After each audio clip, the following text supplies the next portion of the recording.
Hi,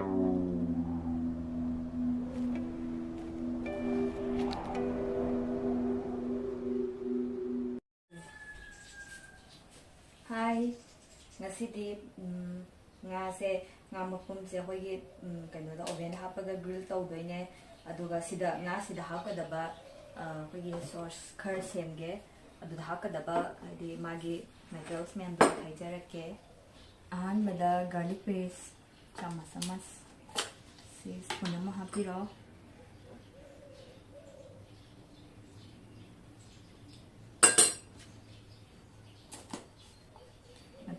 ginger paste spoon ama sisu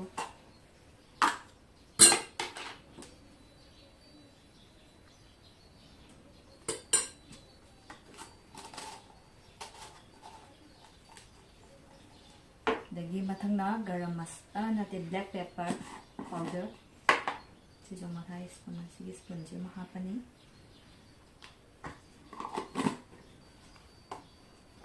dagi sina garam masala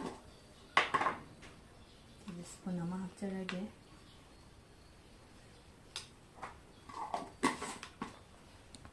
dagi mathangna turmeric powder spoon ama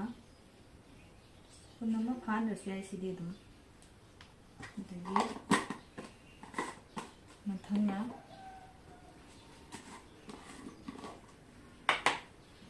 chili powder spoon ama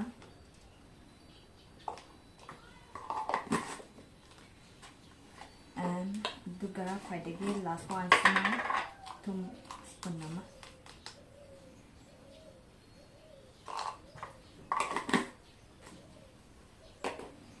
duga sida thau se khogi spoon amani muk lauraga kitang simaina si khogi sipula tawsandoni simaina jilaga sipula ot khai simaina ot khai bira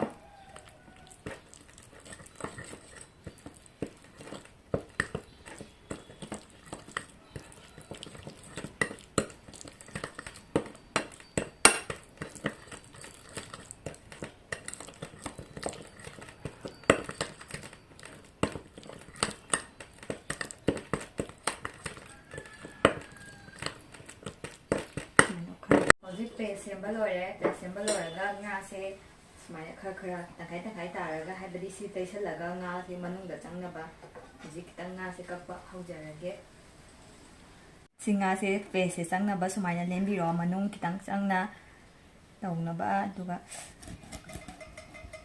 sumaina makak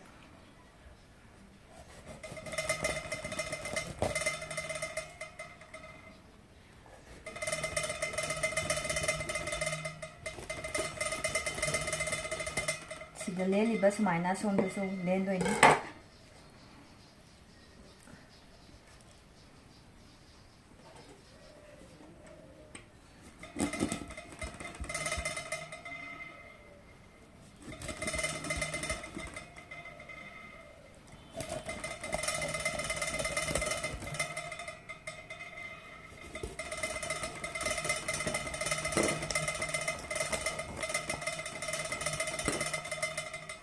yare duga silen ba loira banina paste mu manung sida nga manung sida changnaba tai bahawrase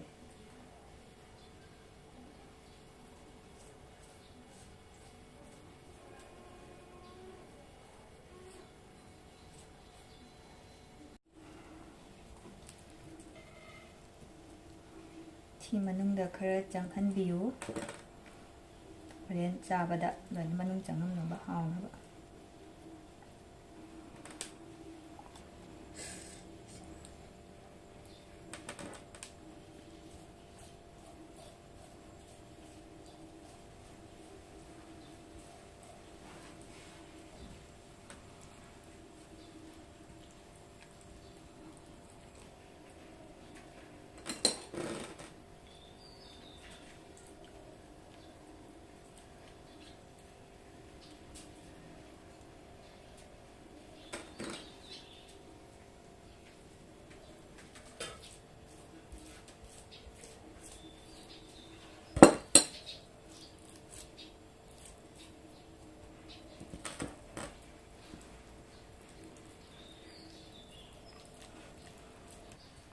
ꯃꯍꯤ ꯇꯩꯕ ꯂꯣꯏꯔꯕꯅꯤꯅ ꯑꯣꯚꯦꯟꯗ ꯍꯥꯞꯆꯤꯟꯖꯔꯒꯦ.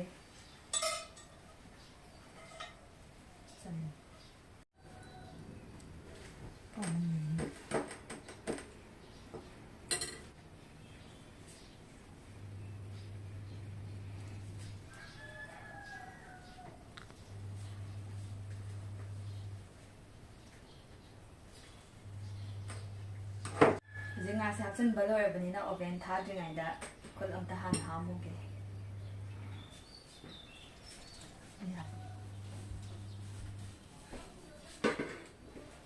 ꯍꯧꯖꯤꯛ ꯉꯥꯁꯦ oven ꯍꯥꯞꯆꯤꯜꯂꯕꯅꯤ나 ꯃꯩ ꯊꯥꯖꯔꯒꯦ.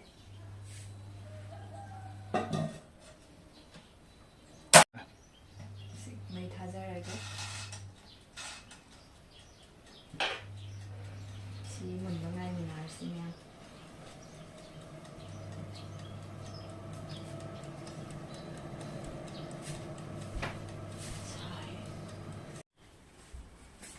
ꯍꯧꯖꯤꯛ ꯂꯣꯏꯖꯔꯦ. ꯑꯣꯚꯦꯟꯗ ꯀꯩꯅꯣ ꯂꯧꯊꯣꯛꯆꯔꯒꯦ. ꯑꯣꯚꯦꯟꯗꯒꯤ ꯃꯨꯜꯂꯦ.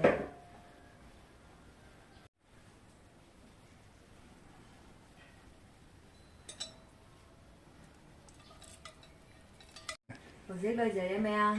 ꯑꯗꯨꯅ test ꯑꯃꯨꯛ ꯇꯧꯔꯁꯤ ꯀꯝꯗꯧꯒꯦ ꯍꯥꯏꯗꯣ.